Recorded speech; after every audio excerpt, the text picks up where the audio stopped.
Hello mga pe! So for today's video, gawa naman tayo ng pancake for dogs using 2 ingredients. And these 2 ingredients are eggs and bananas. So para sa pancakes nila, gumamit ako dito ng 2 eggs and 3 ripe bananas.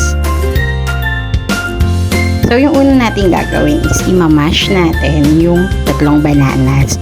So dapat durog na durog yung 3 bananas natin. Kapag na-mash na natin yung mga bananas, pwede na natin i-add yung 2 itlog.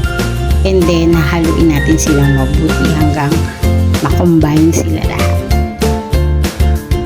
Mag-heat tayo ng pan. So, ang ginamit ko dito ay non-stick para hindi dumikit yung pancake natin dun sa pan. And then, kapag mainit na, pwede na tayong maglagay ng pancake mixture. Lutuin natin yung isang side hanggang mag-bubbles na siya. Kapag nagpo-bubbles na, pwede na natin baliktarin para maluto naman yung kabilang side. So, ulitin lang natin tong procedure na to hanggang sa maubos na yung lahat ng ating pancake batter. Ayan, ready to eat na ang ating pancake. So, pwede nang kainin na ating mga fur babies. Naghihintay na yung mga babies ko kasi gusto nilang makain yung pancake.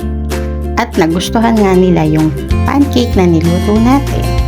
So that's all for today's video. Thanks for watching. Don't forget to click like and share. Popcorn ka!